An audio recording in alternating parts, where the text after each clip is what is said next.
प्यारे बंधुओं, बहुत दिन के बाद आज पुनः भगवान पार्श्वनाथ के दर्शन करने का अवसर मिला। जैसे ही मंदिर के बाहर मान स्तंभ के दर्शन किए तो मन प्रसन्न हो गया कि यह वही यमुना विहार है जिसमें पहले भी हम कभी आए थे। भले ही ज़्यादा समय नहीं हुआ हो, लेकिन फिर भी ज़्यादा समय हो गया।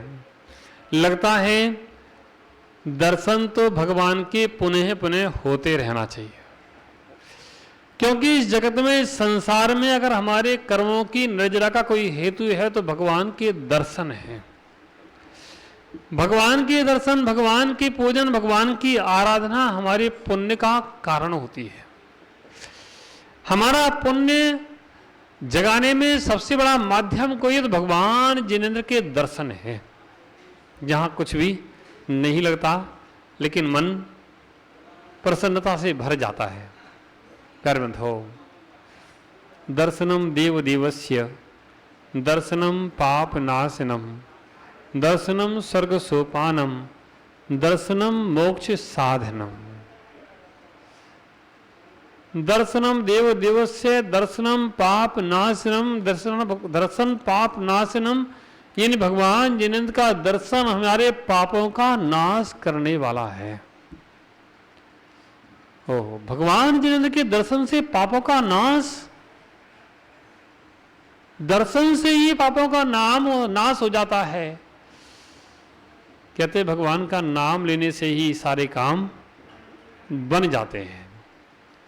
भगवान के दर्शन करने से सारे काम हो जाते हैं, भगवान का नाम लेने से सारे काम हो जाते हैं। बस हमारे श्रद्धा का भाव, हमारे श्रद्धा का जो परिणाम है वह भगवान के चरणों में हमें उड़ेल देना चाहिए।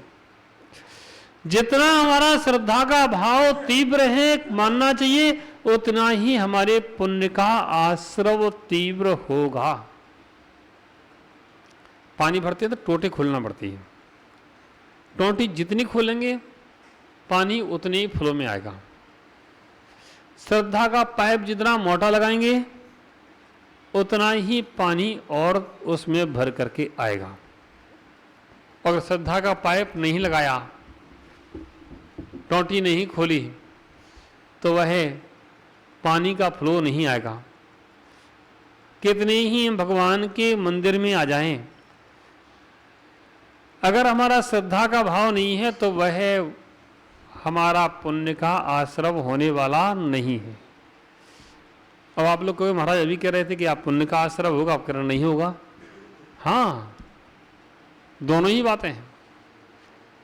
इसी करंट से व्यक्ति झटका खा के नीचे गिर भी जाता है और इसी करंट से व्यक्ति ठंडी हवा भी ले लेता है। उसका सदुपयोग करना में आता है तो हम ठंडी हवा ले सकते हैं, और सदुपयोग करना नहीं आता है तो हम झटका खा के नीचे गिर भी सकते हैं। भगवान जिनेंद्र के चरणों में बैठ करके अगर हमने श्रद्धा से भक्ति की है तो इतना सब मिलेगा, इतना सब मिलेगा कि हम सोच नहीं पाएंगे।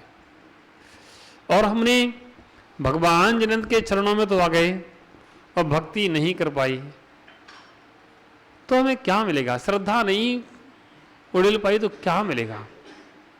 कर्मंद हो, श्रद्धा का भाव, भक्ति का भाव हमारे लिए सब कुछ दे देता है। मेरे पास लोग आते हैं, कहते महाराज बड़ी परेशानी है, ये परेशानी है, वो परेशानी है। मुझे बड़ा आश्चर्य होता है कि परेशानी और जिनेंद्र भगवान के भक्त के पास, जिनेंद्र भगवान के भक्त के पास परेशानी। आश्चर्य है, कहीं ना कहीं कोई कमी है, कहीं ना कहीं कोई कमी है। जिनेंद्र भगवान का भक्त कभी परेशान नहीं होता है। बताओ क्यों परेशान है? हैं? श्रद्धा भी है, श्रद्धा भी है, मंदिर में भी आ रहे हैं, लेकिन अंतर इतना है, अंतर इतना है, तुम्हारे दुकान पर कोई भिखारी पहुंच जाए, तुम कितने रुपए दोगे? 2 रुपया, 3 रुपया, 5 रुपये। और कोई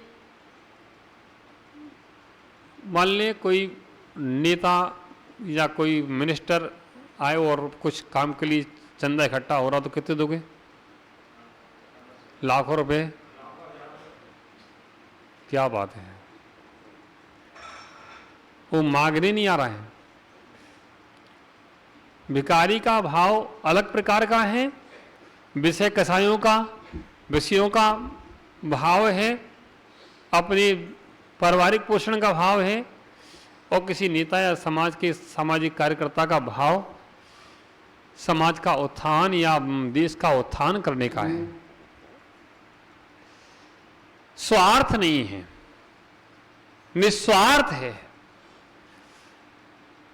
तो तुम्हारे भाव से, निस्वार्थ भाव से हो जाते हैं। ये तो अपने भावों की बात है, लेकिन यहां भगवान से उसको नहीं जोड़ेंगे। लेकिन फिर भी एक उदाहरण देने के लिए समझाया।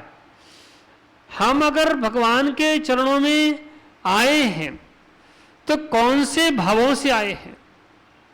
एक बार किसी मंदिर में हम दर्शन कर रहे थे। दर्शन करते हुए मैंने भगवान के चरणों में मस्तक झुकाया, धोख दी। पीछे से कोई एक सज्जन आए, वो भी आके भगवान के चरणों में धोख देने लगे, बगल से ही मेरे। तो मैं भगवान के चरणों में धोख देकर के कुछ भगवान को देख रहा था और फिर धोख दे रहा था। तो कुछ कान में शब्द पड़े। वो सज्जन बोल रहे थे, भगवान आज शाम को तगादे वाला आने वाला है, बात खराब नहीं हुई, इज्जत रख लेना, आज दुकानदारी ठीक ठाक हो जाए।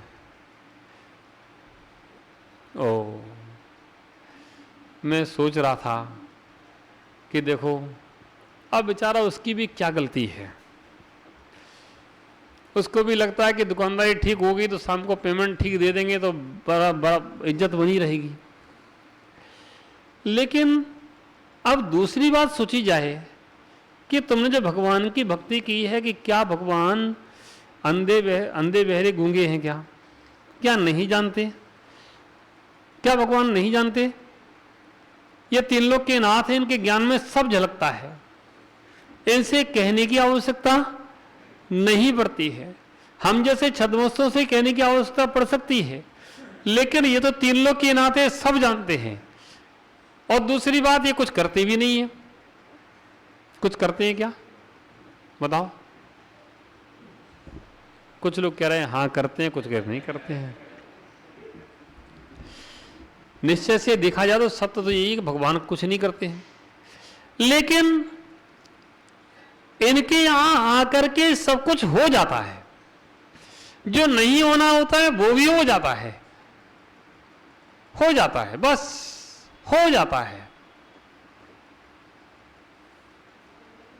जितना हमारा श्रद्धा का भाव होगा, जितना हमारा समर्पण का भाव होगा, जितने परिणाम सरल होंगे, हम कुछ कहें ना कहें, सारी खबर अपने आप हो जाती है। वे भगवान कुछ करें न करें, लेकिन हमारे ऐसे पुण्य का आश्रव होता है, ऐसे पुण्य वर्गणाओं का आश्रव होता है कि उन पुण्य वर्गणाओं से सारे काम अपने आप हो जाते हैं। सिर्फ हमारे भावों को करने की देर है, भावों को बनाने की देर है कि भाव कैसे बना पाते हैं। अगर भाव हमारे उस प्रकार के बन जाते हैं जिस प्रकार के भाव बनना चाहिए, तो हमें उपलब्धियां होना प्रारंभ हो जाती हैं। प्यारे बंधुओं, बस भगवान के जिन के चरणों के सच्चे भक्त बने, भगवान के जिन के चरणों की पूजा करें। अब आप कहोगे महाराज तो होता कैसे है? एक प्रश्न किसी का हो सकता है कि भगवान करते नहीं हैं, आप ये कह रहे हो, और आगम में भी लिखा है भगवान कर्ता कर विमुक्त हैं, फिर होता कैसे है? प्यारे बंधुओं, ज़्यादा कहने की और समझाने की जरूरत नहीं है। आजकल सब ऐसे साधन हैं, इनसे हम समझ सकते हैं। इस पूरे लोक में कैसी कार्बन वर्गणाएं भरी हैं हमारे आगम के अनुसार। फिर दूसरे उदाहरण से समझाएंगे आपको। कैसी कार्बन वर्गणाएं भरी हैं, ठसाठस भरी हैं। कितनी भरी हैं? ठसाठस। और वह कर्मरूप परिवर्तन होने के लिए तैयार हैं। हम जैसे भाव करते हैं, जैसे परिणाम करते हैं, वैसी कार्बन वर्गणाएं वे हमारे पास आकर के एकत्रित हो जाती हैं। वे जब आके एकत्रित हो जाती हैं और फिर उसके बाद वह जब भाव करते तो आकर के हमारे कर्म आत्मा के साथ उनका बंध हो जाता है। ऐसे आत्मा के साथ उन पुद्गल वर्गणाओं का बंध हो जाता है और वे पुद्गल वर्गणाएं आती रहती, बंद होता रहता है, आती रहती, बंद होता रहता है, आती रहती, बंद होती रहती, ये क्रम चलता रहता है। और ऐसा क्रम चलता रहता है और फिर जो पुद्गल वर्गणाएं बंध को प्राप्त हुई हैं, कर्मरूप हो गई हैं, हमने जैसा भाव किया वैसी ही वह बंध को प्राप्त हो गई। हमने अगर किसी के ज्ञान के लिए विघ्न डाला तो ज्ञानावर्णी कर्म का बंध हो गया, अंतराय कर्म का बंध हो गया, दर्शनावर्णी कर्म का बंध हो गया, मोहिनी कर्म का बंध हो गया। 7 कर्म की प्रकृतियों का बंध होता है।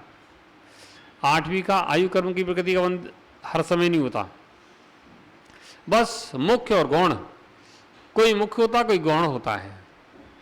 तो ऐसे कर्म का बंध हमारे आत्मा के साथ हो जाता है। जब कोई दर्शन करने जा रहा हो और हमने उसके दर्शन में कह दिया नहीं बेटा अभी मत जाओ, पहले तुम जाओ सब्जी लेके आओ, थैला ले जाओ, उसके बाद जाना। वो सब्जी लेने चला गया, अभी दर्शन के भाव थे तुम्हारे बेटे के, वो जा रहा था, तुमने सब्जी लेने पहुंचा दिया। वो सब्जी तो लेके आ जाएगा लेकिन फिर मंदिर जाएगा नहीं जाएगा इसकी गारंटी नहीं है। क्यों? क्योंकि परिणाम जब दर्शन के बन रहे थे और फिर बनेंगे कि नहीं बनेंगे इसका कोई पता नहीं। तो कौन सा बंद हो गया? हमारी दर्शनावणी कर्म का बंद हो गया। ऐसे हम कोई काम करते हैं और कोई हमारे काम में विघ्न डालता है, हम कोई किसी काम में विघ्न डालते हैं, एक रोक देते हैं या टोक देते हैं या कुछ कर देते हैं, तो उस प्रकार के कर्म का आश्रव उसी प्रकार से वर्गणाएं आती हैं, हमारे आत्मा के साथ बंध को प्राप्त हो जाती है। हम किसी के विषय में सोचते हैं, मान लो हम सोचते हैं कि भाई सतीश जी कितने अच्छे व्यक्ति हैं, धर्मात्मा हैं, कमेटी में रहकर के समाज की सेवा कर रहे हैं, हमारे भाई हैं, हम सोचते हैं तो हमें कैसा आश्रय होगा? शुभ आश्रय होगा। हमारे क्या नाम, टीटू भाई देखो कितने धर्मात्मा हैं, सुबह उठते हैं, सामायिक करते हैं, क्रियाएं करते हैं, गुरुओं के पास जाते हैं, गुरु की वाणी सुनते हैं, अभिषेक करते हैं, पूजन करते हैं, गुरु सेवा करते हैं, समाज की सेवा करते हैं, व्यवस्था में लगे रहते हैं, किसी प्रकार का लोभ लालच नहीं, सब व्यवस्थाएं करते रहते हैं। अगर हम ऐसा सोच रहे हैं तो कैसा आश्रय होगा? अच्छा होगा। और हम कुछ उल्टा सोचने लगे, अब जैसा सोच रहे हैं वैसी ही वर्गणाएं हमारे पास आकर के एकत्रित हो रही हैं और आत्मा के साथ उनका बंध हो रहा है। और इसी वजह से को हम उल्टा सोचने लगे तो उल्टा हो जाएगा, अशुभ बंध हो जाएगा। मान लो मंदिर का काम चल रहा है, कोई सोचे क्या अच्छा, बहुत अच्छा काम, चलो कमेटी काम कर रही है, बहुत अच्छा काम कर रही है, मंदिर जनालय का जीर्णोद्धार कर रही है, बहुत अच्छा काम कर रही है, कमेटी को ये करना चाहिए, बहुत अच्छी कमेटी है, कमेटी को लोग बहुत अच्छे हैं कि मंदिर जनालय बनवा रहे हैं, आहा भगवान का जनालय बनवा रहे हैं, तो तुम्हारे पुण्य का आश्रय हो रहा है। और तुमने सोचा देखो आ जाते कमेटी में, पैसा बर्बाद करने में लगे हैं,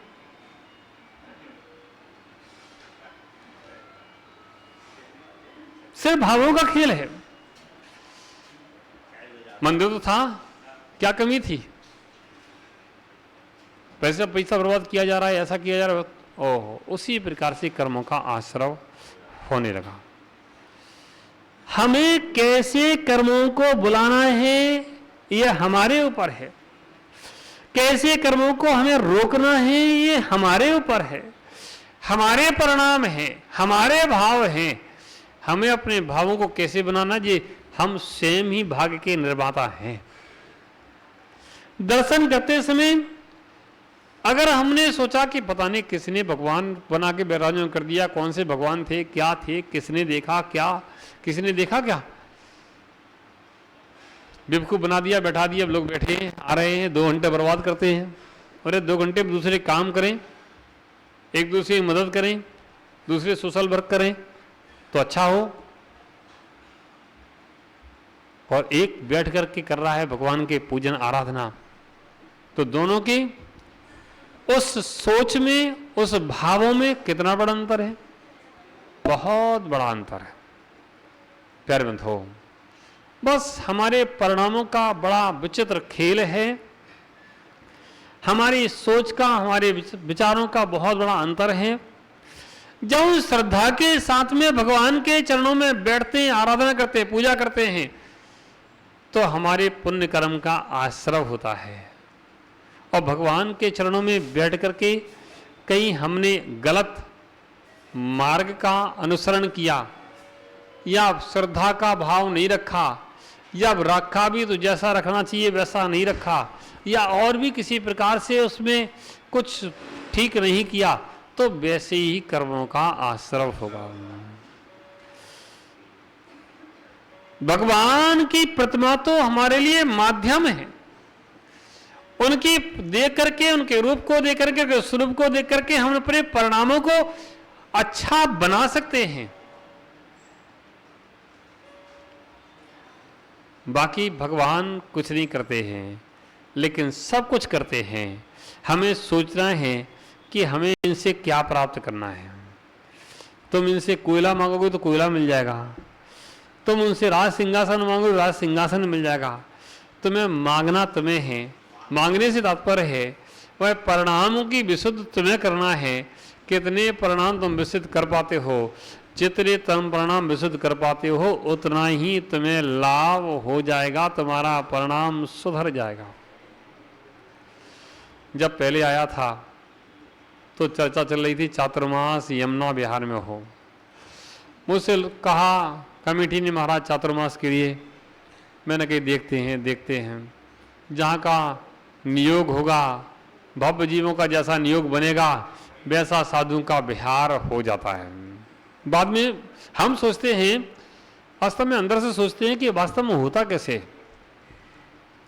आगम में पढ़ा कि तीर्थंकरों का विहार जो होता है वह भव्य जीवों के पुण्य से होता है। तीर्थंकर का विहार मन से नहीं होता, भव्य जीवों के पुण्य से होता है। और कहीं विचार ये भी करते हैं कि वो तो तीर्थंकर थे, हम तीर्थंकर नहीं हैं, लेकिन फिर भी कभी लगता है कि यहाँ भी साधुओं का जो विहार चलता है वह भी भव्य जीवों के पुण्य से ही चलता है। उनका कहीं विश्राम होता है, कहीं रुकते हैं, ठहरते हैं, तो वह भी भव्य जीवों के पुण्य से ही होता है। ऐसे ही साधुओं का विहार नहीं हो सकता है, ऐसे ही साधु कहीं नहीं पहुंच सकते हैं।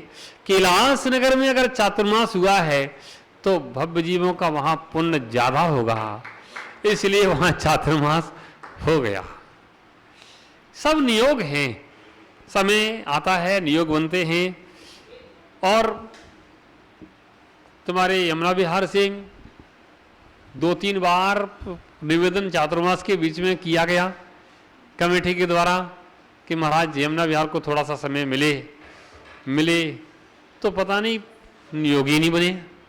और एकदम अचानक अभी 2 दिन पहले टीटू भाई हमारे पास पहुँचे तो अचानक मेरे भाव बन गए, चलो तो एक तो भगवान के दर्शन कर तो लें, दोबारा क्या जाता है, भगवान के दर्शन मिलेंगे, इससे अच्छा क्या होगा। कैलाश नगर में तो है ही। और मेरे भाव बन गए तो मैंने परसों टीटू से बोल दिया कि हम चलते हैं। तुरंत अध्यक्ष जी का समाचार आ गया कि नहीं महाराज आपको आना है, तो मुझे लगा चलो अब टीटू भाई ने बोल दिया, अध्यक्ष जी ने बोल दिया, मंत्री जी भी ने बोल दिया, अब क्या है। तो नियोग कुछ ऐसे बन गए, कोई बात नहीं। बहुत अच्छा लगा, आज पुनः भगवान के दर्शन किए, पुनः आप लोगों के बीच में आ गए, नियोग बन गया। ये सब नियोग हैं, बहुत अच्छी बात। मैं तो ये कहता हूँ समाज को हर समय प्रयास करते रहना, कोई ना कोई साधु, प्रयास हर समय करते रहना चाहिए, कोई ना कोई साधु आपके बीच में बना रहे। अगर ऐसा प्रयास आप लोग करते रहे, उस साधु बने रहते हैं, तो आपको जरूर पुण्य का आश्रव होता रहेगा, जनवाणी सुनने को मिलती रहेगी, कुछ ना कुछ लाभ होता रहेगा। अन्यथा दुनिया में लोग खाली हाथ आते हैं और खाली हाथ ही चले जाते हैं। बस कोई पाप की गठरी बांध के ले जाता है, कोई पुण्य की गठरी बांध के ले जाता है। अब तुम्हें सोचना है कि तुम्हें उस गठरी में बांधना क्या है। कोई तो सोने चांदी का काम करता है, अपनी पोटली में बांध करके जिम में रख के ले जाता है। कोई कूड़े करकट का ढेर में से पन्नी बीनता है और कंधे पे डाल के चल देता है। और तुम्हें सोचना कि तुम्हें क्या डाल के चलना है, ये तुम्हारा विषय है। अगर तुम्हें कूड़ा करकट इकट्ठा करना है तो पूर्ण पाप की गठरियाँ साधन तो बहुत है संसार में कि पाप का बंद आप कर सकते हो और आराम से बांध करके ले जा सकते हो, कोई बात नहीं। लेकिन पुण्य कमाने का अवसर कहीं है तो भगवान जिनेंद्र के शासन में बैठ करके देव पूजा, गुरु उपासना, स्वाध्याय, संयम, तप और दान, ये 6 कर्तव्यों से पुण्य का अपार आश्रव होता है और हम अपने जीवन को अच्छा और निर्मल, यही भाव प्रभाव दोनों भाव ही हम सुधारते हैं, अच्छे बनाते हैं। इन्हीं मंगल भावना के साथ सबके लिए मंगल आशीर्वाद। जय बोलिए आचार्य गुसड़ सन्मति सागर जी महाराज की, द्वादशांग जिनवाणी माता की। जिनके शासन में हम सांस ले रहे हैं, ऐसे त्रिलोकीनाथ प्रभु महावीर भगवान की जय। तपस्वी गुरुदेव आचार्य गोबर सन्मत सागर महाराज की जय। तपस्वी गुरुदेव आचार्य गोबर सुबल सागर महाराज की जय। मैं अभी यही सोच रहा था कि गुरुजी को आए हुए दिल्ली में प्रवेश मेरे ख्याल से 10वां महीना चल रहा है गुरुदेव, 9 महीने हो गए, 10वां चल रहा है, जनवरी से ये 10वां महीना है ना। हाँ, तो इतने दिन हो गए, ये सम्मोषण गुरुदेव का दिल्ली में प्रवेश हुआ।